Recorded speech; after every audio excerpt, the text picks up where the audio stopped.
अमृतचं जे व्याख्यान सुरू आहे आणि त्यानुसार अभ्यास सुरू आहे. तर त्या वर्गामध्ये सर्वांचं इस्कॉन मेंगलोरच्या वतीने मी हार्दिक हार्दिक स्वागत करते. आपल्या क्लासची सुरुवात आपण नेहमीप्रमाणे जी आहे तर ते गौरनीताईंचं आपण भजन करतो आणि त्यानंतर आपण आपले सर्व श्री गुरूंच्या चरणी दीक्षा गुरु शिक्षा गुरूंच्या चरणी प्रणाम व्यक्त करून वैष्णव प्रणाम मंत्र व्यक्त करतो आणि त्यानंतर सुरुवात करतो. तर तशी आपण आपल्या क्लासची सुरुवात करूया. जय जय श्री चैतन्य जय नित्यानंद, जय जय श्री चैतन्य जय नित्यानंद, जय द्वैत चंद्र जय गौर भक्त वृंद, जय जय श्री चैतन्य जय नित्यानंद, जय द्वैत चंद्र जय गौर भक्त वृंद, जय जय श्री चैतन्य जय नित्यानंद, जय अद्वैत चंद्र जय गौर भक्त वृंद, जय जय श्री चैतन्य जय नित्यानंद, जय अद्वैत चंद्र जय गौर भक्त वृंद, जय जय श्री चैतन्य जय नित्यानंद, जय अद्वैत चंद्र जय गौर भक्त वृंद. हरे कृष्ण. आपण चैतन्य महाप्रभूंच्या चरणी प्रणाम व्यक्त करूया. नमो वदानाय कृष्ण प्रेम प्रदायते कृष्णाय कृष्ण चैतन्य नामने गौरत्विषे नमः. आपले इस्कॉनचे प्रमुख संस्थापक आचार्य श्रील प्रभुपाद आणि आपले गुरु महाराज यांच्या चरणी आपण प्रणाम करू वैष्णव प्रणाम मंत्र म्हणूया. वांछा कल्पतरुभ्यश्च कृपा सिंधुभ्य एव च पतितानां पावनेभ्यो वैष्णवेभ्यो नमो नमः. अनंत कोटि वैष्णव वृंद की जय. श्रील प्रभुपाद की जय. गुरु महाराज की जय. चैतन्य महाप्रभु की जय. श्री श्री राधा गोविंद की जय. चैतन्य चरितामृत ग्रंथराज की जय. कृष्णराज कविराज की जय. हरे कृष्ण सर्वांना. सर्वांचा आपला हा दुसरा दिवस आहे गौरनीताई चॅलेंजचा. त्यामध्ये इस्कॉन मेंगलोरच्या वतीने पुन्हा एकदा हार्दिक हार्दिक स्वागत. सर्व जमलेल्या वैष्णव भक्त आणि जे सर्व अभ्यासक आहेत चैतन्य चरितामृतचे त्यांच्या सर्वांच्या चरणी सादर प्रणाम. आता आपण जो कालचा अभ्यासाचा भाग केला होता की आपण चैतन्य महाप्रभूंच्या आविर्भावाची कारण म्हणजे प्राकट्याची कारण अभ्यासत होतो. तर ती जी आहेत तर ती दोन विभागामध्ये जी आहेत तर ती विभागण्यात आली. तर त्यापैकी चैतन्य महाप्रभूंच्या आविर्भावाची जी बाह्य स्वरूपी कारण आहेत ती आपण सगळी जवळजवळ अभ्यासली होती. आणि दुसरा विभाग म्हणजे त्यांच्या प्राकट्याची अंतरंग कारण. मग आता आपण बाह्य स्वरूपी कारणामधील सर्वात महत्वाचं जे कारण आहे ना ते अद्वैत आचार्यांच्या प्रार्थना. तर ते अभ्यासणार आहोत. त्यानंतर अंतरंग कारण आपण अभ्यासणार आहोत आणि त्यानंतर जे आहेत तर ते भगवान जे आहेत तर ते कशा पद्धतीने ह्या भूतलावर आले आणि त्यांनी श्रीकृष्ण म्हणजे स्वयं आहेत ते आणि त्यांनी चैतन्य महाप्रभूंच्या रूपामध्ये स्वतःचं जे प्राकट्य कशा सुंदर रीतीने घडवले ह्या विषयीचा थोडासा चर्चात्मक अभ्यास असा आपण करणार आहोत. तर आपण सुरुवात करूया ह्या अद्वैताचार्यांच्या प्रार्थनांनी. मग अद्वैताचार्य जे आहेत तर हे आपण काल जाणलं की अद्वैताचार्य कोण आहेत तर ते स्वतः जे आहेत तर ते भगवान यांच्यापेक्षा अभिन्न आहेत म्हणून त्यांचं नाव काय आहे अद्वैत. आणि ते काय करतात तर ते जे आहेत तर ते हरिनाम संकीर्तनाचा प्रचार प्रसार आणि त्याचबरोबर जे भक्ती सेवा किंवा भक्ती मार्गाचा प्रचार प्रसारामध्ये त्यांची प्रमुख भूमिका आहे आणि म्हणून त्यांना आचार्य असं म्हटलं जातं. म्हणजे ते अभिन्न आहेत भगवान यांच्यापेक्षा. कारण काय तर ते काय आहेत एक सदाशिव तत्व म्हणून जे येतं की भगवान यांच्या जो विस्तार आहे जो भगवान यांच्या रूपाचा आणि तो कशासाठी तर तो भगवानांच्या लीला आणि त्यांचं कार्य यांचा अनुभूती देण्यासाठी तो विस्तार आहे आणि ते सदाशिव तत्व आहे. आणि जे महाविष्णू आहेत काल आपण जसं अभ्यासलं होतं की तर ते महाविष्णू जे आहेत ते दोन प्रकारे जे आहेत तर ते कार्य करत असतात. त्यांच्या प्रभावी म्हणजे जे क्रिया असतात त्या आणि त्यांच्या भौतिक क्रिया ह्या दोन प्रकारे त्यांचं कार्य घडतं. मग महाविष्णूंचं म्हणजे ही दोन अंग आहेत. म्हणजे त्यांचे प्रभावी कार्य असतात तेव्हा ते लीला इत्यादी करतात आणि सहभागी होतात भगवानांच्या कार्यामध्ये. पण जेव्हा ते भौतिक स्वरूपात कार्य करत असतात, भौतिक स्तरावर येऊन तर त्यावेळेला ते जे आहेत ते अद्वैताचार्यांच्या रूपामध्ये प्रकट होत असतात आणि ते कार्य करत असतात. मग असे जे अद्वैताचार्य आहेत की जे स्वतः महाविष्णू आहेत, तर त्यांनी काय केलं, म्हणजे हे विष्णू तत्वच आहेत. म्हणजे आपण चैतन्य चरितामृतचा जो अभ्यास आहे, तर तिथे पहिल्यांदा तत्व कसं स्थापित होतं, त्यानंतर जे आहेत ते लीला कशा घडतात त्यांच्या, त्या लीलामध्ये पण प्रकार आहेत, विविध प्रकारच्या लीला आहेत चैतन्य महाप्रभूंच्या. म्हणजे त्यांच्या पौगंडावस्थेतील लीला आहेत, त्यानंतर त्यांच्या ज्या आहेत त्या युवा बाललीला आहेत, त्यानंतर पौगंडावस्थेतील लीला, त्यानंतर युवावस्थेतील लीला, त्यानंतर त्यांच्या गृहस्थ जीवनातील लीला, त्यानंतर म्हणजे असं पुढे टप्प्यात संन्यास जेव्हा त्यांनी घेतला त्या संदर्भातल्या, आणि त्यानंतर शेवटच्या अंतिम टप्प्यातल्या लीला आहेत, त्यांना गंभीर लीला असं म्हणतात. आणि मग ह्याचे पुन्हा विभाग आहेत, आदिलीला, मध्यलीला आणि अंत्यलीला. म्हणजे सुरुवातीच्या म्हणजे आविर्भाव त्यांचा जो आहे किंवा प्राकट्य आहे, त्या त्या काळातल्या ज्या लीला आहेत त्या साधारण आदिलीलामध्ये येतात.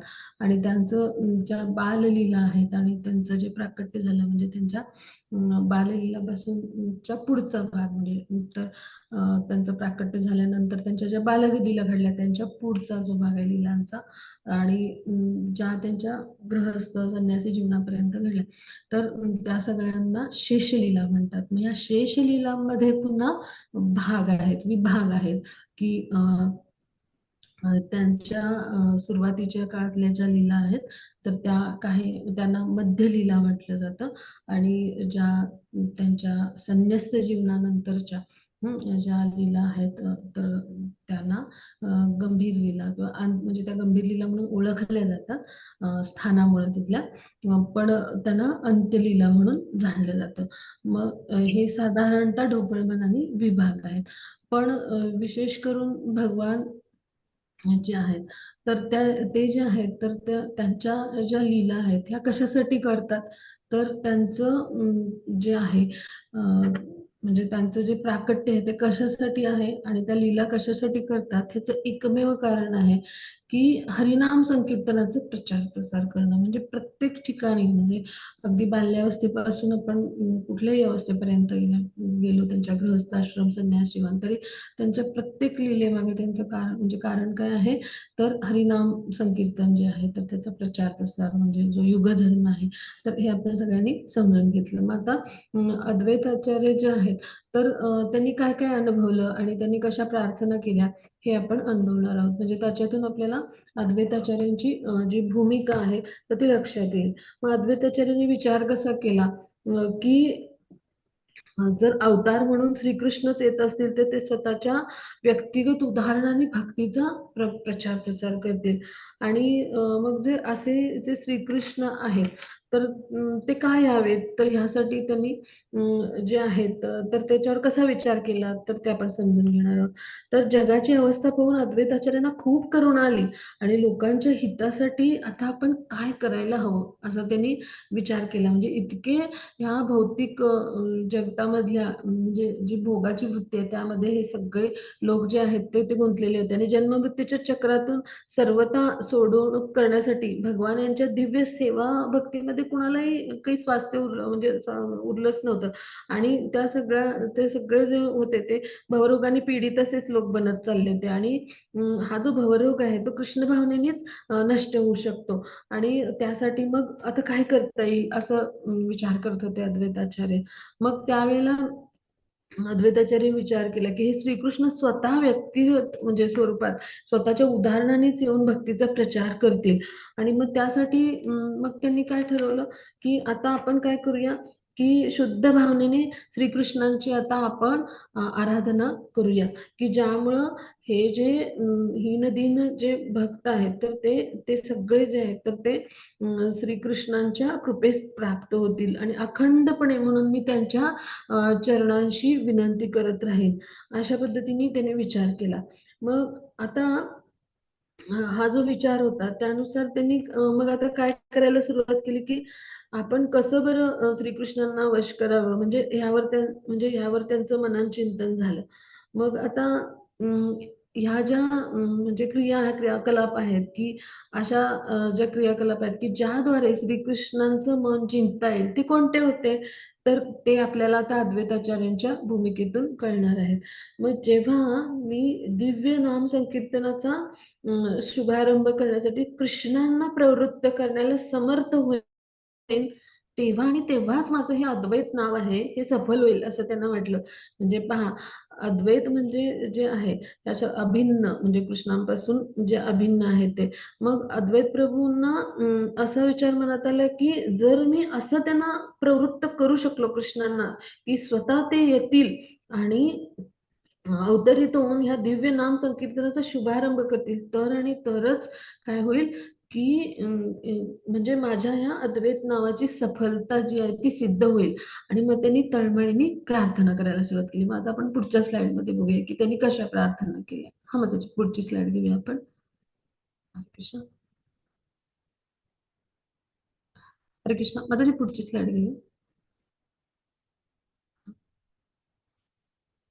हा, मग आता हे जे कलियुग आहे तर तिथे कृष्ण जेव्हा येतील, मग त्यावेळेला काय होईल, ह्या कलियुगामध्ये जेव्हा कृष्ण येतील तेव्हा भगवान काय करतात, स्वतःला भक्तांच्या अधीन करतात आणि आपल्यावरचं जे ऋण आहे चुकवतात.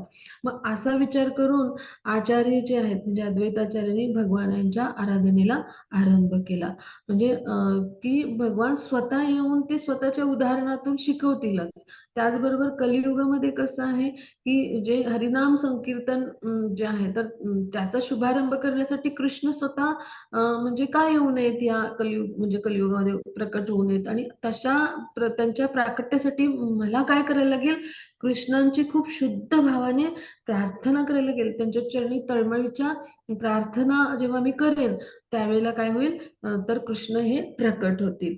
मग आता असा विचार करत असताना अद्वैताचार्य जे आहेत तर त्यांना त्यांच्या प्रार्थना कशा करायच्या या कृष्ण कृपेने सुचल्या. म्हणजे पहा, भगवान जे आहेत तर त्यांचं कसं नियोजन असतं, म्हणजे त्या लीलांचा भाग म्हणजे त्या लीलामध्ये सहभागी अद्वैताचार्य होते आणि त्यांच्या आधी ते प्रकट झालेले होते किंवा नित्यानंद प्रभू त्यांच्या आधी प्रकट झालेले, भगवान लीला करायला येण्याआधी असे अनेक भगवानाचे पार्षद जे आहेत ते प्रकट झालेले होते. मग त्यांच्या माध्यमातून भगवान यांचं आता अवतरण कार्य जे आहे ते पार पडणार होतं. आता ते आपण पुढच्या स्लाइड मध्ये पाहूया. हा, मग त्याची पुढची स्लाइड घेऊया. त्याच्या पुढची माताजी, तुम्ही पाठीमागची स्लाइड घेतली, पुढची घ्या. ह्याच्या पुढची स्लाइड घ्या. हरे कृष्ण. हरे कृष्ण माताजी, ह्याच्या पुढची स्लाइड. ह्याच्या आधीची. हा. हा, मग आता कृष्ण जे आहेत तर त्यांची कशा पद्धतीने आपण जे आहे ते आराधना करायची ह्याच्यावर त्यांनी विचार केला. मग भगवान जे आहेत तर त्यांची जी आराधना आहे तर ती करण्यासाठी त्यांनी केवळ एक तुलसी दल आणि आपण ओंजळवर पाणी जर कृष्णांना अर्पण केलं तर भक्तवत्सल भगवान जे आहेत ना, तर ते एक छोटस तुलसीचं पत्र आणि ओंजळीभर पाण्यासाठी श्रीकृष्ण स्वतःला जे आहे तर ते विकून टाकतात भक्तांच्या चरणी. असे भक्त वत्सल श्रीकृष्ण आहेत हे ते जाणत होते. मग अद्वैत आचार्यांनी विचार केला, जो कोणी तुळशी आणि जल श्रीकृष्णांना अर्पण करतो त्याच्या ऋणातून मुक्त होण्याचा मार्ग भगवान यांना सापडत नाही. इतकं ऋण होतं त्यांच्यावर भगवान यांचं की मग भगवान काय करतात, म्हणजे ते विचार असं करतात भगवान की एवढी संपत्ती आता ह्या ऋणातून मुक्त होण्यासाठी नाहीये माझ्याकडे, म्हणजे म्हणून भगवान स्वतःलाच अधीन करून टाकतात, ह्या ऋणातून मुक्त होण्यासाठी भक्ताच्या अधीन करून टाकतात. आणि असा विचार करून काय केलं अद्वैताचार्यांनी, तर भगवान यांना तुलसी दल आणि गंगाजल जे आहे तर त्यांनी अखंडपणे त्यांनी म्हणजे तुलसी दलात अर्पण केल्या, तुलसी दल अर्पण केल्या आणि अखंडपणे गंगाजलाचा अभिषेक करायला सुरुवात केली. आणि भगवान साठी त्यांनी अशा पद्धतीने आवाहन करायला सुरुवात केली. म्हणजे काय की अद्वैताचार्यांच्या प्रार्थना इतक्या तळमळीच्या होत्या की म्हणजे आपण हा भाग समजून घेतलाय भगवद्गीतेत की पत्रम पुष्पम फलम तोयम, म्हणजे भगवान यांना जर आपण एखादं म्हणजे पान म्हणजे तुलसी दल किंवा फूल पुष्प किंवा फळ किंवा पाणी जरी अर्पण केलं तरी भक्तिभावाने केलेली भेट असते ती भगवान यांना प्रसन्न करणारी असते आणि भगवान भक्तांची ही सेवा स्वीकारतात. मग अशा पद्धतीनं आपण जेव्हा सेवा करतो भगवान यांची तेव्हा भगवान जे आहेत तर ते संतुष्ट होतात. आणि मग ह्याच भावनेने अद्वैत आचार्यांनी ठरवलं की मी आता काय करेन की तुळशीदल आणि जल अर्पण करेन आणि अत्यंत तळमळीने त्यांना प्रार्थना करेन. व ही इतकी तळमळीची प्रार्थना होती भगवान यांची की मोठे मोठे हुंकार दिले त्यांनी आणि श्रीकृष्णांना आवाहन केलं की तुम्ही या, तुम्ही प्रकट व्हा. आणि अशा पद्धतीनं रोज तळमळीने श्रीकृष्णांना आळवत असत आणि त्यांना अवतीर्ण होण्यासाठी तळमळीचे विधावणी करत असत की धर्मरक्षक भगवान आहेत. तर हे कसं आहेत आपल्या भक्तांच्या इच्छेसाठी प्रकट होत असतात ना.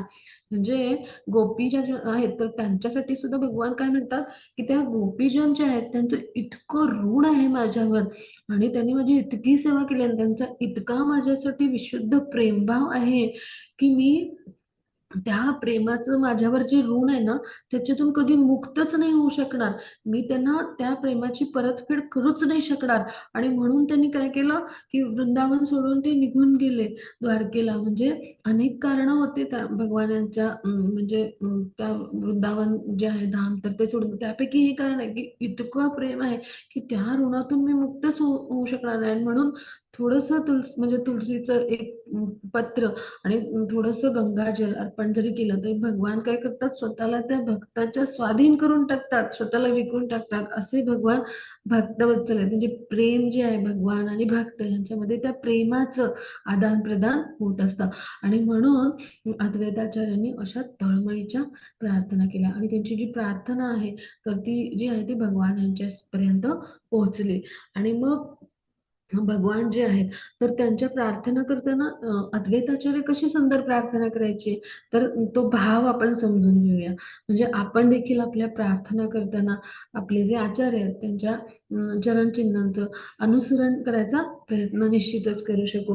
मग शुद्ध भक्तांच्या म्हणजे असे जे असतात शुद्ध भक्तांच्या प्रार्थना तर त्या आपण फक्त म्हणल्या किंवा त्यानुसार आपल्या भावाने आपल्या मोडक्या तोडक्या शब्दात जरी आपण व्यक्त केल्या तरी भगवान यांच्यापर्यंत त्या पोहोचतात. मग त्यांनी काय सांगितलं भगवानांना की तुम्ही भक्ती सेवेने जे शुद्ध झालेले भक्त आहे ना त्यांच्या हृदयामध्ये निवास करता. आणि असे जे तुम्ही आहात म्हणजे तुम्हाला उत्तम उत्तम श्लोकांनी सगळे भक्त जे आहेत ते आळवतात आणि तुमची स्तुती करतात. आणि मग भक्तांची इच्छा पूर्ण करण्यासाठी तुम्ही काय करता तर तुम्ही अशा शाश्वत तुमच्या रूपामध्ये प्रकट होता. आणि मग तुम्ही जेव्हा प्रकट होता या भूतलावर तेव्हा वेगवेगळ्या लीला करून भगवान जे आहे ते आपल्या भक्तांना संतुष्ट करतातच. आपलं कार्य जे आहे तर ते पार पाडतातच पण भगवान आणि भक्त यांच्यामध्ये ते प्रेमरसाचं आदान प्रदान घडतं. मग अशा तऱ्हेने अद्वैताचार्यांनी सुंदर अशा प्रार्थना केल्या. मग आता पुढे काय घडलं हे आपण आता पाहणार आहोत. हा माताजी पुढची स्लाइड घेऊ आपण अंतरंग कारणांची. हरे कृष्ण.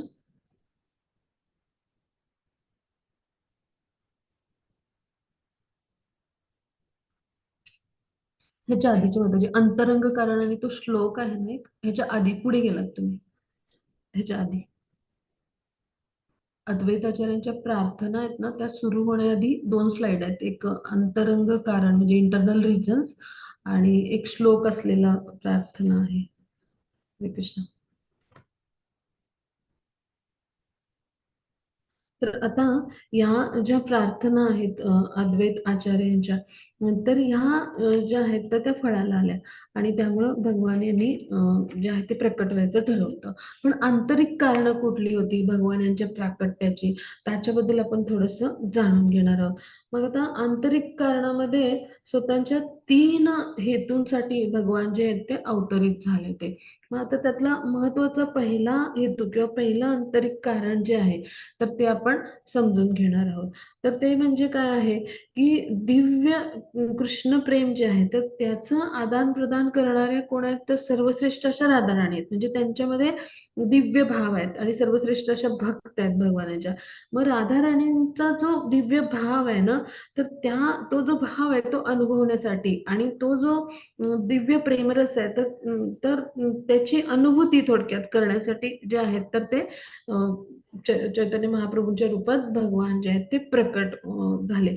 मग आता हा भाग कसा समजून घ्यायचा आपण, तर त्यासाठी आपण थोडस जाणून घेऊया की प्रेमपूर्ण व्यवहार जे आहेत त्याचे विषय स्वतः श्रीकृष्ण आहेत बरं का. म्हणजे हे जे प्रेमपूर्ण व्यवहार होतात म्हणजे काय, की भगवान आणि भक्त यांच्यामध्ये होतात वेगवेगळ्या रसामध्ये, गोपीजन आणि भगवान यांच्यामध्ये होतात, वेगवेगळ्या गोपीजन राधाराणी आणि भगवान यांच्यामध्ये होतात.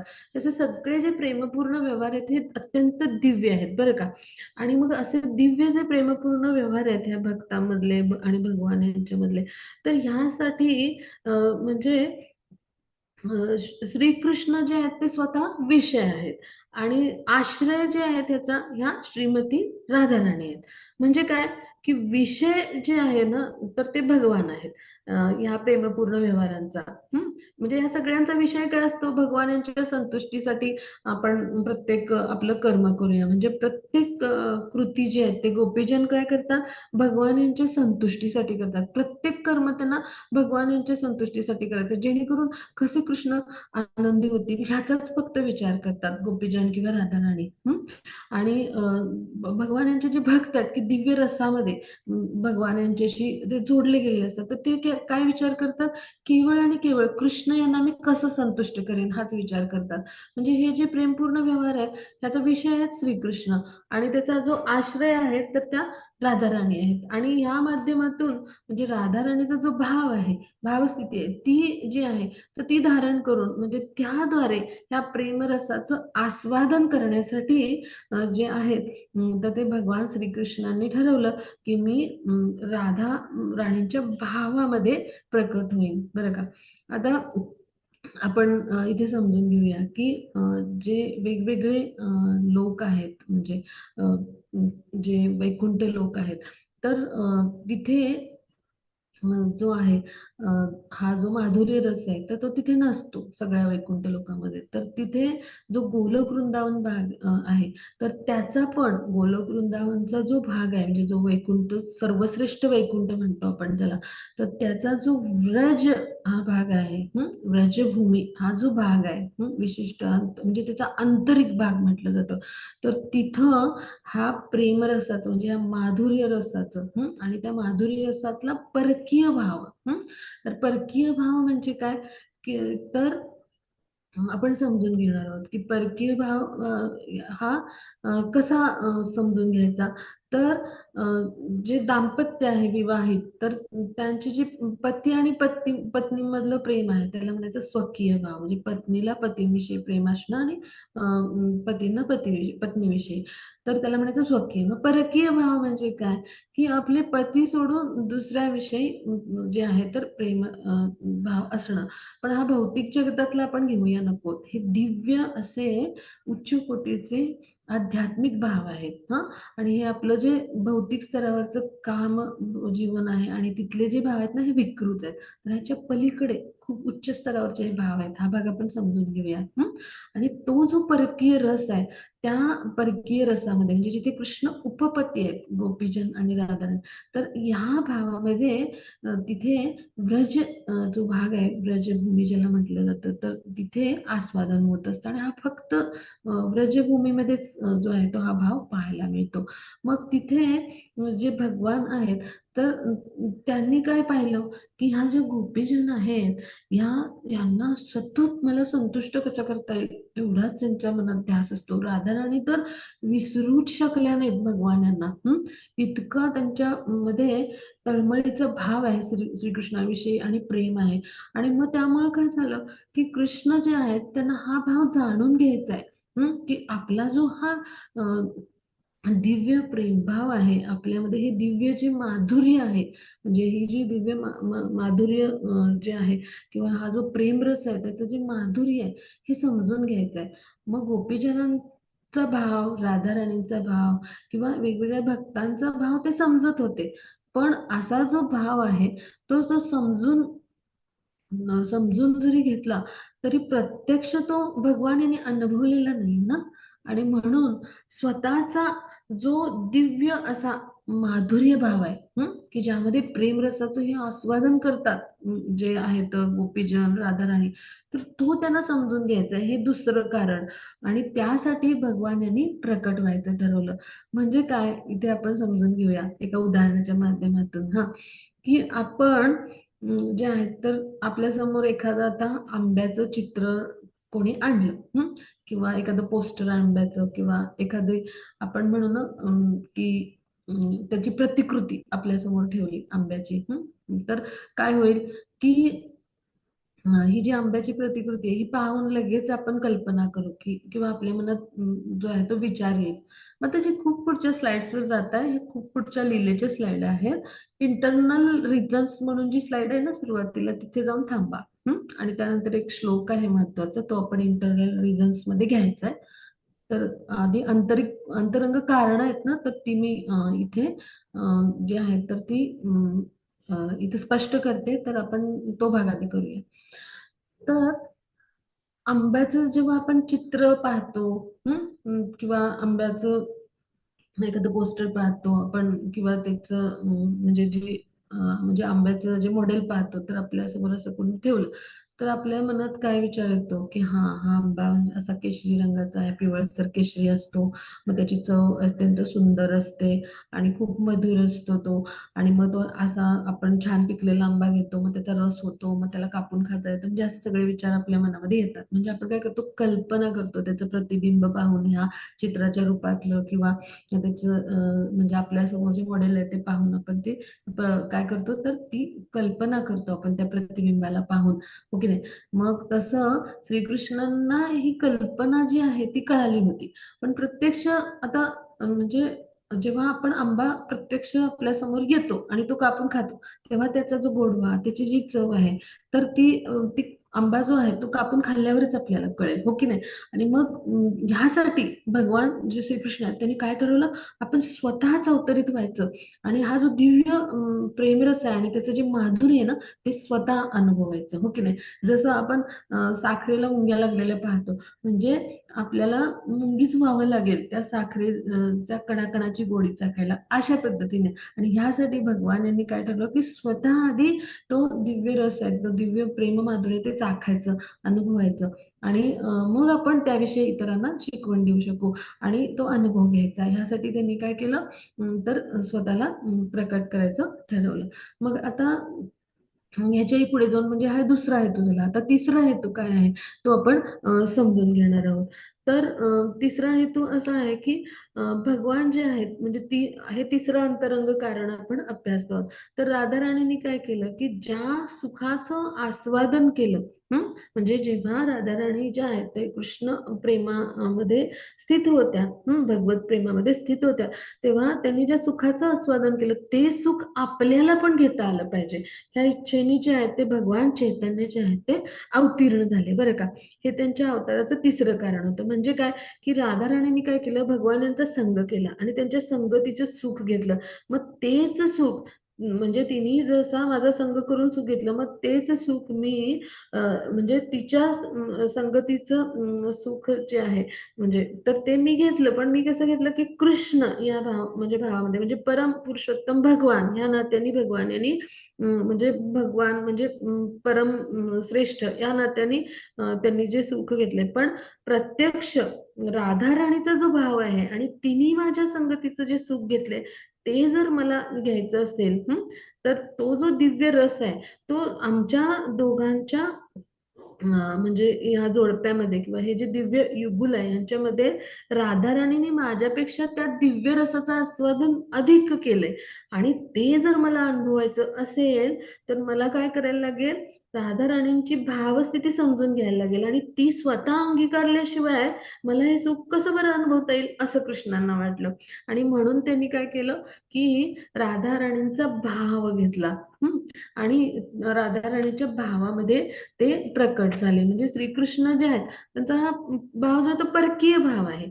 आणि अशा पद्धतीनं जे परकीय भावामध्ये मिळणारं दिव्य सुख आहे ते करता त्यांनी स्वतःच श्रीमती राधा राणींचा भाव घेतला आणि तिच्यासारखी अंगकांती घेतली. आता ही अंगकांती का घेतली ह्याच्या पाठीमागे कृष्ण लीला ज्या आहेत ना, तर त्यामधली एक खूप सुंदर अशी लीला आहे. व्रजमधली लीला आहे. तर एकदा काय झालं तर राधा राणी ज्या आहेत तर त्यांच्या घरी म्हणजे दुर्वास मुनी आले. मग त्यांना खूप म्हणजे दुर्वास मुनी खूप असे क्रोधित होणारे आहेत, पण त्यांची सेवा छान केली राधा राणीने आणि मग त्यांनी त्यांना वरदान दिलं की 2 वरदानं दिली की तू ज्यांना तुझ्या हातचे पदार्थ खाऊ घालशील म्हणजे तर त्यांना उत्तम आरोग्य लाभेल. आणि दुसरं म्हणजे काय वरदान की तू दररोज वेगवेगळ्या प्रकारचे जे आहेत तर ते अन्नपदार्थ जे आहेत तर ते खाऊ म्हणजे घालशील. म्हणजे कुठलाही पदार्थ जो आहे तो म्हणजे दुसऱ्या दिवशी पुन्हा म्हणजे तो राधाराणींकडून केला जात नाही. म्हणजे रोज वेगवेगळे पदार्थ जे आहेत त्या राधाराणी कृष्णांना जे आहेत किंवा कृष्णांच्या आनंदासाठी म्हणजे त्यांच्या समोर प्रस्तुत करत असतात. मग जेव्हा यशोदाबाई यांनी हे ऐकलं की राधाराणीला असं वरदान मिळालं तेव्हा त्यांनी काय केलं, राधाराणीला बोलावलं. आणि आपल्या मुलासाठी मग अन्न म्हणजे जे आहे ते म्हणजे जे काही अन्नपदार्थ आहेत किंवा जे असे सगळे दिवसभराच्या न्याहारीपासून म्हणजे दुपारचं जेवण तर सगळं सगळं कृष्णांसाठी बनवण्यासाठी आपण म्हणजे काय करूया हिच्याकडेच ही जबाबदारी सोपवूया असं ठरवलं. आणि मग त्यावेळेला काय झालं की तिथे म्हणजे त्यांना ही आपली स्नुषा म्हणून आपण स्वीकारू येईल असं मनात विचारलं. छोट्याशा होत्या राधा. तर तिथे त्यांच्या हात म्हणजे त्यांच्याकडे जी हळद होती ना तर त्यांनी काय केलं तिच्या राधाराणी जी आहे तर तिला हळद लावली आपल्या हाताने. आणि त्यावेळेला काय झालं मग राधाराणींना आता आपल्या घरी जायचं होतं. म्हणून त्यांनी काय केलं जाता जाता त्यांच्या मार्गामध्ये एक जे तलाव होता तर तिथे त्यांनी काय केलं म्हणजे त्यांच्या हाताला सगळीकडे अशी जी आहे तर ती हळद लागली थोडीशी चेहऱ्याला आणि हात त्यांचे जे आहेत ते हळदीने रंगवले. प्रथा आहे तशी उत्तर भारतामध्ये त्यांचे दोन्ही हात हळदीने रंगवले. ज्या यशोदाबाई आहेत त्यांनी म्हटल्यावर त्यांनी काय केलं त्या तलावामध्ये जे आहेत ते आपले हात बुचकळले. आणि ते पिवळा चेहऱ्याचं थोडं आणि हाताचं हे काढलं त्यांनी. रंग म्हणजे ते जावा हळदीचा आणि मग ते आपल्या घरी पोहोचल्या. मग इकडे काय झालं की दुसऱ्या दिवशी सगळेजण आले तर तिने पाहिलं की हे पिवळ्या रंगाचं जे आहे तर ते पाणी बनले या तलावाचं. गायींनी पिलं चरायला गायी आल्या तेव्हा.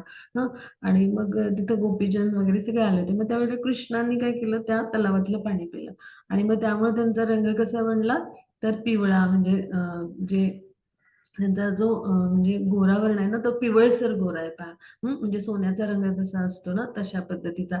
मग ते असा रंग बनला. मग त्यावेळेला गोपबालक जे आहे तर ते पण म्हणाले की म्हणजे म्हणजे खूप सुंदर अशी अंगकांती दिसत होती आणि कृष्ण सावळ्या रंगाचे होते. मग त्यावेळेला कृष्णाने सांगितलं की आता नाही आपण पुढच्या म्हणजे जेव्हा युगात लीला करायला म्हणजे जाऊ तर त्यावेळेला मी असा वर्ण घेईन.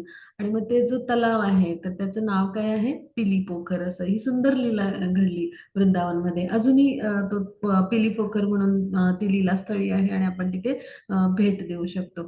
तर खूप सुंदर अशी ती लीला घडली. म्हणजे काय की हे म्हणजे अशी अनेक अंतरंग कारणं आहेत. त्यापैकी त्यांच्या लीला संदर्भातलं हे एक कारण आहे. त्याचबरोबर आता जे श्रीकृष्ण आहेत तर त्यांच्या प्राकट्याची अनेक कारणं जशी आहेत त्यापैकी अजून एक कारण काय होतं की जे अद्वैताचार्य आहेत तर त्यांच्या अशा तळमळीच्या प्रार्थना.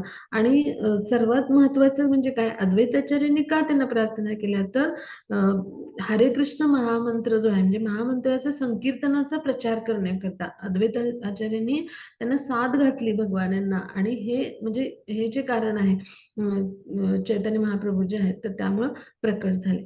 मग आता अजून कोणती कारणं आहेत तर ती पण आपण अंतरंग कारणांमध्ये अभ्यासणार आहोत.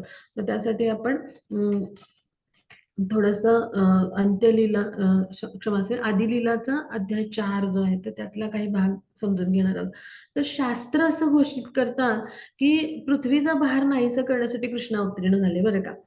पण भगवान श्री चैतन्य जे आहेत ते सर्वांना कृष्ण प्रेमाचं वितरण करण्यासाठी आणि नाम संकीर्तनात जे आहे तर त्याची भेट देण्यासाठी, म्हणजे ती भेट प्रदान करण्यासाठी खरं तर प्रकट झाले होते. म्हणजे काय की त्यांनी पात्र अपात्र काही नाही विचार केला, सगळ्यांना जे आहे ते कृष्ण प्रेम वितरित करण्यासाठी प्रकट झाले होते. म्हणजे आपण समजून घेऊया की भगवान श्रीकृष्ण जे आहेत ना त्यांना देखील शरण जावं लागतं. सर्व धर्मान परित्यज्य मामेकम शरणम व्रज, त्यांना शरण जावं लागतं.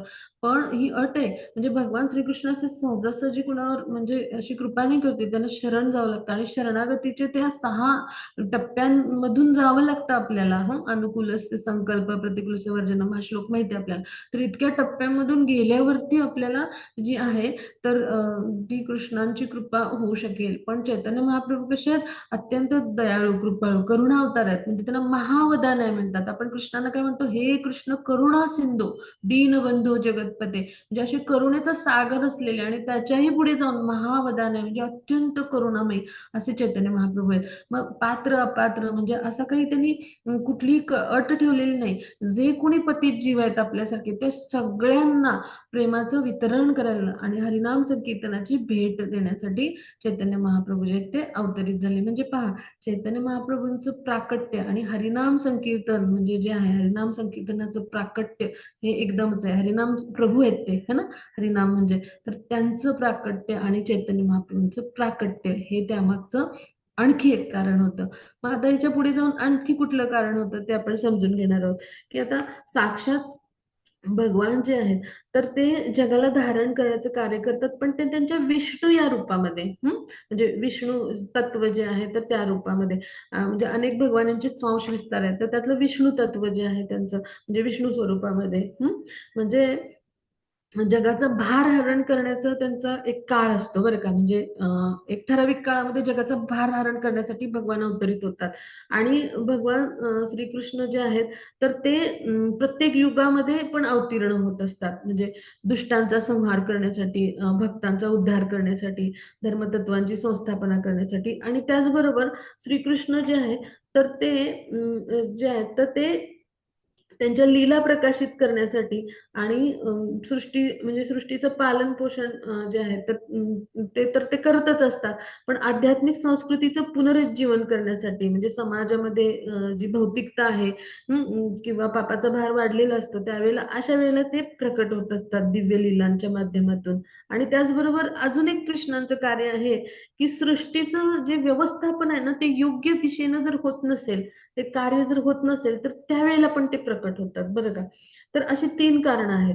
मग आता काय झालं होतं, जेव्हा चैतन्य महाप्रभू प्रकट होणार होते ना तेव्हा जगाचा भार हरण करण्याचा काळ, म्हणजे पापाचा भार जो वाढला होता तो, आणि श्रीकृष्ण जे आहेत तर ते सृष्टीचं व्यवस्थापकीय कार्य जेव्हा नीट होत नाही त्यावेळेला पण अवतरित होतात. तर हा काळ जो आहे तो एक म्हणजे एकच आला. आणि मग आता कसं झालं की पालन पोषण करणारं हे विष्णू तत्व आहे. आपले जे विष्णू आहेत तर ते हे कार्य करत असतात. मग आपण हे काल अभ्यासलंय की कशा पद्धतीनं भगवान यांचे पुरुषावतार आहेत आणि त्यामधले जे क्षीरोदकशाही विष्णू आहेत ते पालन पोषणाचं कार्य करत असतात. मग त्यांच्याकडे ही जबाबदारी आहे जगात, म्हणजे जगाचा जो काही भार आहे तो नष्ट करणं. आणि त्यासाठी श्रीकृष्ण म्हणजे पूर्ण पुरुषोत्तम भगवान यांना येण्याची आवश्यकता नाही. पण हा काळ एकच झाला की म्हणजे जिथे सृष्टीचं धारण, सृष्टीला धारण पालन पोषण तर ते करतच होते, आणि त्याचबरोबर आध्यात्मिक संस्कृतीचं पुनरुज्जीवन करायचं आणि दिव्य लीला प्रकाशित करायचं हे कार्य विष्णूंकडे आहे. आणि त्याचबरोबर सृष्टीचं व्यवस्थापकीय कार्य योग्य रीतीनं चालत नसेल तर त्याची व्यवस्था करण्याचं म्हणजे जेव्हा कार्य असतं त्या म्हणजे ज्यावेळेला त्यावेळेला म्हणजे ते विष्णू, भगवान जे विष्णू आहेत तर त्यांचं एक अवतरण होत असतं आणि श्रीकृष्ण भगवान म्हणून अवतरित होत असतात. तर ते कशासाठी अवतरित होत असतात, तर व्यवस्थापनातील कार्याची व्यवस्था नाहीच ते लावायची त्यांना, तर आपल्या लीलांचं प्रदर्शन करून पतित जीवांना आपल्याला आपल्याकडे कसं आकर्षित करून घेता येईल आणि भगवत धामाला कसं त्यांना आणता येईल ह्यासाठी येत असतात कृष्ण. तर आता हा काळ एकच आला म्हणून हे सगळं जे विष्णूंचं कार्य आहे हे भगवान म्हणजे पूर्ण पुरुषोत्तम भगवान ह्यांनाच करावं लागलं. म्हणजे आता ही व्यवस्थापकीय तडजोड करण्याचा काळ आणि श्रीकृष्णांचा जो पूर्ण पुरुषोत्तम भगवान म्हणून कशासाठी अवतरण होतात, तर ते दिव्य लीलांचं प्रदर्शन करतात आणि त्यातनं आपल्यासारखे पतित जीवांना आकर्षित करतात आणि भगवत धामामध्ये परत कसं आणता येईल यासाठी आकर्षित करून त्यांना भगवत सेवेद्वारे म्हणजे भगवत धामाकडे आकर्षित करून घेतात.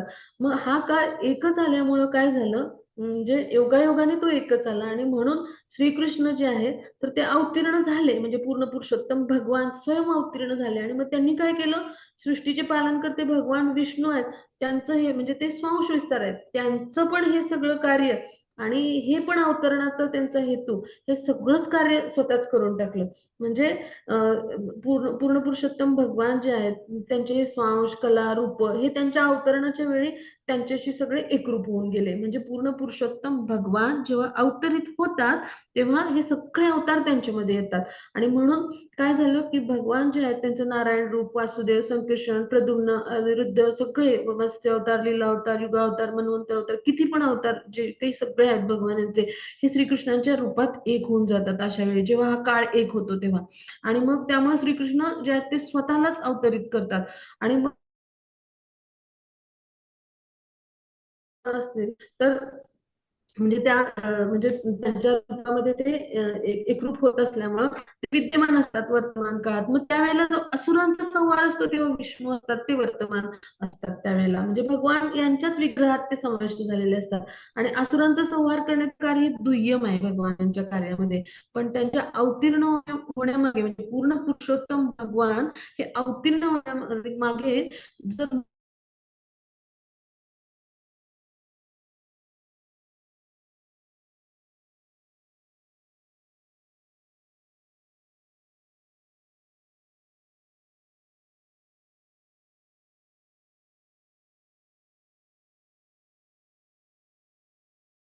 कृष्ण क्षमा असावी, थोडंसं इंटरनेटचा अडथळा आला त्याबद्दल क्षमा असो. तर भगवान यांच्या अवतीर्ण होण्यामागे जर दोन कुठली कारणं असतील तर पहिलं म्हणजे प्रेमरसाचं आस्वादन, त्याचं जे माधुर्य आहे त्याचं आस्वादन करायचं आणि त्याचबरोबर सगळ्या जगताला आकर्षित करायचं आणि भक्तिसेवेचा प्रचार करायचा आणि हरिकृष्ण महामंत्राच्या म्हणजे जो प्रसार आहे तर त्याद्वारे सगळ्यांना आपल्याकडं आकर्षित करायचं. म्हणजेच काय, श्रीकृष्णांच्या अवतरणाचा मुख्य हेतू हा होता की ब्रजभूमीमध्ये ज्या लीला कृष्ण करतात आणि ज्याद्वारे त्या प्रेमाचं आस्वादन करतात गोपीजन आणि जे राधा राणी आहेत त्यांच्यामध्ये, तर त्या ज्या विलक्षण लीला आहेत, अशा सुंदर लीला आहेत, तर आणि ते भगवान आणि भक्त यांच्या प्रेमाचं आदान प्रदान आहे, प्रेमरसाचं त्यांच्यामधलं. तर ते जे आहे ते जगतासमोर सगळ्या आणायचं आणि आपल्यासारख्या पतित जीवात्म्यांना म्हणजे भगवान जे आहेत तर ते अशा पद्धतीचं उच्च स्तरावरचं जे प्रेम आहे त्याला राग भक्ती म्हणलंय. आपल्याला विधी भक्तीच माहितीये आणि त्याद्वारे आपण वैकुंठापर्यंतच जाऊ आणि तिथले चार मुक्ती मिळवू, काल आपण अभ्यासलं. पण जर आपल्याला असं सर्वोच्च प्रेम म्हणजे राग म्हणायचं त्याला, तर असं जर अभ्यासाचं असेल म्हणजे तर आपल्याला काय करायला लागेल, अशा पद्धतीचं प्रेमाचं वितरण करायला लागेल. ह्या सगळ्या लीला स्वतःच्या ज्या आहेत त्या ब्रजभूमीतल्या ह्या सगळ्या लीला आपल्याला जगतासमोर उघड करायला लागतील. इतके भगवान जे आहेत ते परम दयाळू आहेत आणि म्हणून त्यांनी ठरवलं की ही जी आदान प्रदानाची जी म्हणजे प्रेमाच्या आदान प्रदानाची जी गोडी आहे, जे माधुरी आहे, ते सगळ्या जगतासमोर आपण प्रदर्शित करायचं आणि त्यामधले जे रसविस्तार आहेत म्हणजे चार रस जे आहेत, दास्य, वात्सल्य, सख्य आणि माधुर्य, तर ह्याची जी गोडी आहे आणि ती जी आहे तर त्याचं आपण काय करायचं, प्रदर्शन वेगवेगळ्या भक्तांच्या माध्यमातून आपण जोडले जाऊन करायचं आणि त्याचबरोबर ह्या भक्तीचं प्रदर्शन म्हणजे राग भक्ती ज्याला म्हटलंय, रागानुगा भक्ती, तर ह्याचं प्रदर्शन आपण सर्वांसमोर करायचं. विधी भक्तीपेक्षा राग भक्तीने सगळे भक्त जे आहेत हे बद्धजीव अत्यंत आकर्षित होतात, म्हणजे अत्याधिक आकर्षित होतात आणि ह्यासाठी त्यांनी काय केलं की आपलं प्राकट्य जे आहे तर ते करायचं ठरवलं. म्हणजे काय, राग भक्तीचा ठेवा जो आहे तो त्यांना द्यायचा होता आणि मग हा ठेवा देण्यासाठी भगवान यांना त्यांची अंतरंग शक्ती जी आहे ना, म्हणजे जे आपण योगमाया शक्ती, त्यांनी स्वतःला म्हणजे स्वतःला अवतीर्ण करावं लागलं, स्वतःला अवतरित केलं त्यांनी आणि अशा पद्धतीने त्यांनी जे आहे तर आपलं जे अवतरण आहे तर ते करण्याचं ठरवलं. मग हे एक अंतरंग कारणामधलं महत्वाचं कारण आहे. मग आता ह्याच्या पुढे जाऊन आपण समजून घेणार आहोत की कशा पद्धतीने अजून अंतरंग कारण आहेत की ज्याद्वारे भगवानांनी स्वतःला जे आहे तर ते प्रकट केलं. आता जिथं श्लोक आहे ना, अद्वैताचार्यांच्या ज्या प्रार्थना आहेत ना त्या म्हणजे सुरू व्हायच्या आधी आहे. तर तुम्ही पाठीमागे जा स्लाइड्स मध्ये, तो श्लोक जरा स्क्रीनवर आणा. ह्याच्या आधी, हा अजून ह्याच्या आधी, हा ह्याच्या आधी सावकाश जा. हा ह्याच्या आधी, हम्म, अजून आधी, ह्या स्लाइडच्या आधी जा तुम्ही. हा ह्याच्या आधी, हा हा हा हाच हाच हाच, हा इथेच थांबा. अंतरंग कारणाची नुसती फक्त स्लाइड आहे, फक्त त्यांनी मुद्दा पीपीटी मध्ये आहे, तर ती मी कारण विशद करतच आहे. आता हा श्लोकाच्या माध्यमातून अंतरंग कारण महत्वाचे आहे ते आपण समजून घेणार आहोत. तर हा जो श्लोक आहे हा आदी लीलामधला अध्याय 4 मधला श्लोक आहे. तर आणि 55 नंबरचा हा श्लोक आहे. तर त्याचा अर्थ आपण समजून घेऊया. आदी लीला 4था अध्याय श्लोक क्रमांक 55. राधाकृष्ण प्रणय विकृती आल्हादिनी, म्हणजे ते विकृत आल्हादिनी शक्ती, म्हणजे तर त्यासाठी शब्द कसा आहे तर विकृती दिनी हार्दिनी शक्तीर अस्मात एकात्म नावपी भुविभुरा देहभेदम गतोतो चैतन्याख्यम प्रकट मधुना तद्वयम चैक्यमाप्तम राधा भावद्विती सुवलितम नवमी कृष्ण स्वरूपम. तर आता हे सगळ्यांना थोडं समजून घ्यायला अवघड वाटेल, पण याचा अर्थ खूप, म्हणजे शब्दानुसार आपण समजून घेतला तर खूप सुंदर असा अर्थ, भावार्थ आहे.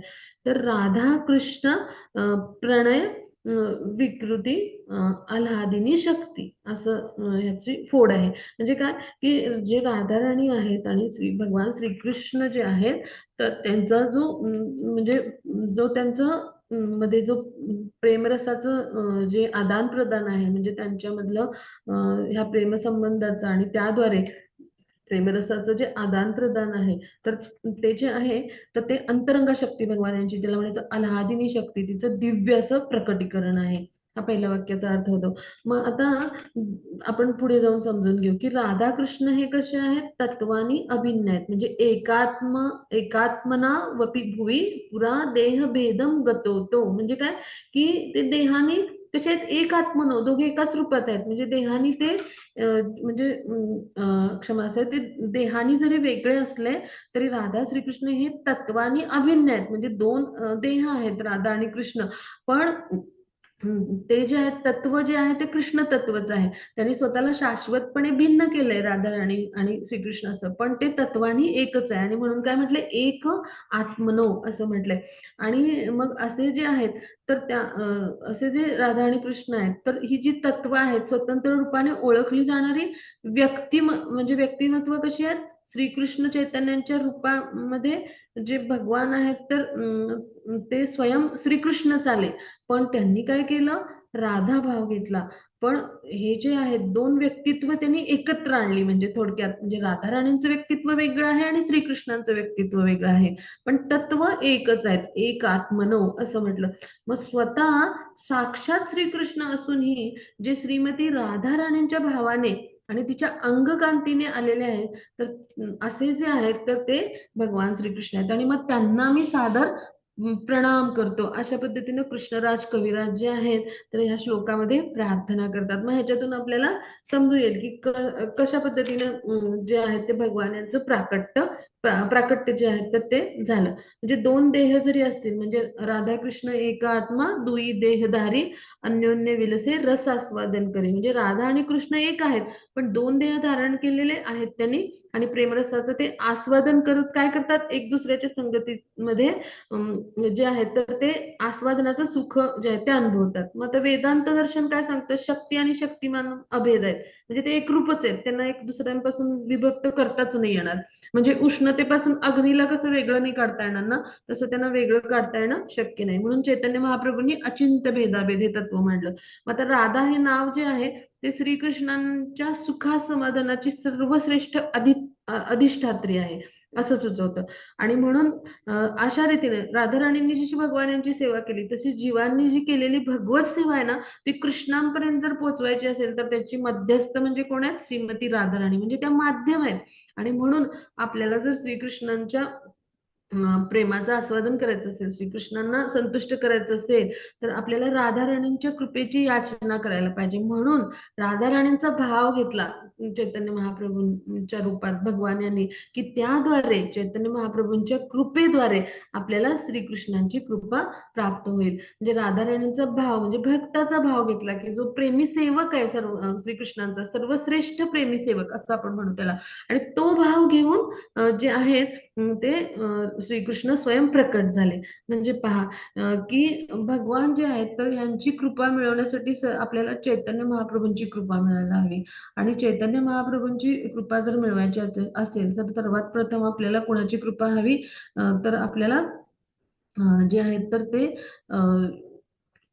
नित्यानंद प्रभूंची कृपा मिळवायला हवी. मग नित्यानंद प्रभू म्हणजे काय आहेत? गुरु तत्व आहेत. म्हणजे काय की गुरु आधी गुरूंच्या चरणी आपण जेव्हा प्रार्थना करतो म्हणजे गुरूंच्या मध्ये तितकी दया किंवा करुणा आहे, गुरुतत्व. मग नित्यानंद प्रभू म्हणजे गुरुतत्वच, म्हणजे भगवान यांची जी आध्यात्मिक शक्ती आहे तिचं ते प्राकट्य आहे संकीर्षण स्वरूपात. मग ते जे आहेत म्हणजे बलराम प्रथम विस्तार हे जे आहेत तर ते कोण आहेत? नित्यानंद प्रभू. आणि मग नित्यानंद प्रभू जे आहेत तर त्यांना प्रार्थना करतो तेव्हा आपण आपल्याला चैतन्य महाप्रभूंची कृपा मिळते. मग चैतन्य महाप्रभू म्हणजे कोण आहेत? तर राधा भावामधले स्वयं कृष्ण आहेत. पण कसे आहेत? भक्त. म्हणजे ते कसे आहेत? भक्त अवतारामध्ये. म्हणजे भक्त जे आहेत तर त्याचं रूप धारण केलंय भक्ताचं. कारण भगवान स्वयं पूर्ण पुरुषोत्तम भगवान आहेत. ते असे वेगवेगळ्या म्हणजे चित्रपटामध्ये कसे अभिनेते असतात ती भूमिका वठवतात, तसं मनुष्याचं शरीर घेऊन येतात. मग तसं त्यांनी भक्ताचं रूप घेतलंय भगवान यांनी. उत्तम नट आहेत ना भगवान. भगवानाच्या स्तुतीमध्ये भागवतामध्ये येतं ते उत्तम नट देखील आहेत असं एक श्लोकामध्ये वर्णन येतं. तर असे भगवान जे आहेत तर त्यांनी काय केलंय? भक्ताचं रूप धारण केलेलं आहे. आणि त्याद्वारे राधाराणींचा त्यांनी भाव घेतलाय. म्हणजे तो सर्वश्रेष्ठ भक्त राधाराणी त्यांचं रूप धारण म्हणजे भक्ताचं रूप धारण केलंय आणि राधाराणींचा भाव.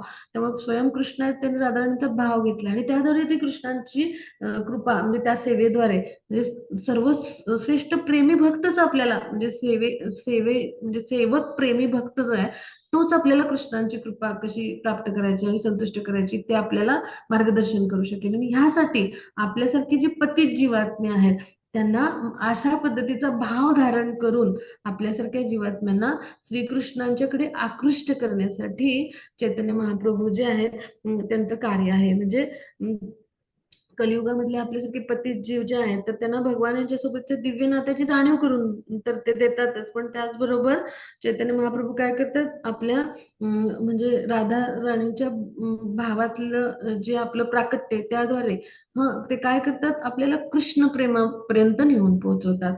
मग इतकं सोपं आपल्यासाठी सगळं चैतन्य महाप्रभूंनी करून ठेवलंय पहा. म्हणजे अशा पद्धतीचं जे कार्य आहे तर ते चैतन्य महाप्रभूंचा आहे. मग यासाठी आपण आणखी एक सोपा श्लोक समजून घेऊया, की जे चैतन्य महाप्रभू आणि सगळ्या पंचतत्वाच्या प्रार्थनेसाठी म्हटला जातो. त्याला पंचतत्व प्रणाम आपण मंत्र म्हणतो. पंचतत्वात्मकम कृष्णम भक्तरूप स्वरूपकम भक्तावतारम भक्ताख्यम नमामि भक्त शक्तिकम. म्हणजे भक्तरूप चैतन्य महाप्रभू आहेत. म्हणजे ते भक्ताचं रूप घेऊन आले भगवान स्वतः आणि राधाराणींचा भाव होता. मग भक्त स्वरूप म्हणजे कोण आहेत? नित्यानंद प्रभू. म्हणजे भक्ताची जी वास्तविक स्वरूप स्थिती आहे ना त्याची जाणीव करून देणारे असे जे आहेत ते कोण असतात? गुरु असतात. मग ते भक्त स्वरूप जे आहेत तर ते आणि जे गुरु असतात ते सर्व श्रेष्ठ वैष्णव किंवा उत्तम भक्त असतात आधी भगवानांचे. म्हणून त्यांना गुरुत्व प्राप्त होतं. आणि असे जे गुरु तत्व आहे तर ते म्हणजे नित्यानंद प्रभू म्हणून त्यांना भक्त स्वरूप म्हटले. आणि मग भक्तांचा अवतार म्हणजे भक्ताचा अवतार धारण करून म्हणजे भक्ताच्या अवतारात कोण आले? महाविष्णू. म्हणजे ते विष्णू तत्वच आहे. म्हणजे ही सगळी विष्णू तत्वच आहे. तर ते आले आणि असे कोण आहेत? अद्वैत आचार्य आहेत. आणि मग म्हणून त्यांनी म्हणजे भक्ताचा अवतार धारण करून आले आणि म्हणून त्यांनी आवाहन केलं भगवान जे आहेत यांना. म्हणजे जसे महाविष्णू म्हणजे जे आहेत तर त्या स्वरूपामध्ये ते वेगवेगळ्या सृष्टीच्या म्हणजे निर्मितीमध्ये कार्य करत असतात. जे कर्णोदकशाही विष्णूच्या रूपामध्ये ते कसे भाग घेतात हे आपण जाणतो. मग त्यासाठी अशा पद्धतीनं ते जे आहेत तर ते सहभागी झाले. मग आता भक्त म्हणजे कोण? प्रत्यक्ष भक्त कोण आहेत? भक्तांचे जे प्रमुख नेता आहेत भक्तांच्या मंडळीमध्ये ते म्हणजे श्रीवास प्रभू. आणि जे भक्त शक्ती म्हणजे कोण आहेत? तर गदाधर पंडित, की जे पुन्हा राधाराणींचा अवतार आहे. आता गदाधर पंडित जे आहेत तर ते राधाराणींचा अवतार आहेत. मग प्रत्यक्ष राधाराणींचा भाव तर जो भक्तांची शक्ती आहे त्या रूपात गदाधर पंडितांचं का प्रकट झालंय, तर तो भाग आपण समजून घेऊया. हम्म. तर आता ह्यासाठी छोटस उदाहरण आपण जाणून घेऊ, की आपल्याला एखादी गोष्ट नवीन शिकायची, तर आपण काय करतो, त्यातला जो अनुभवी व्यक्ती असतो त्याच्याकडे शिकायला जातो, हो की नाही? म्हणजे आता मला कार शिकायची, तर तर जे कार ड्रायव्हिंग स्कूल आहे तिथे आपण जातो आणि त्यांच्याकडून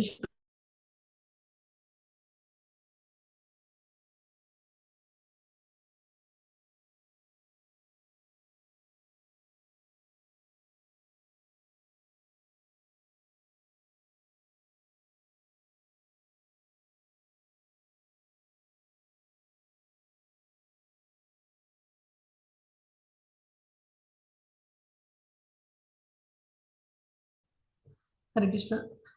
तर ज्याला उत्तम कार्य येते त्याच्याकडे आपण जातो की नाही. मग राधाराणी आहे त्या सेवेमध्ये सर्वश्रेष्ठ आहेत आणि त्या भावाचं कृष्णाविषयीचा जो त्यांचा प्रेमभाव आहे आणि त्या रसाचं, माधुर्य रसाचं आस्वादन त्यांनी सर्वश्रेष्ठ अशा स्तरावर केलंय.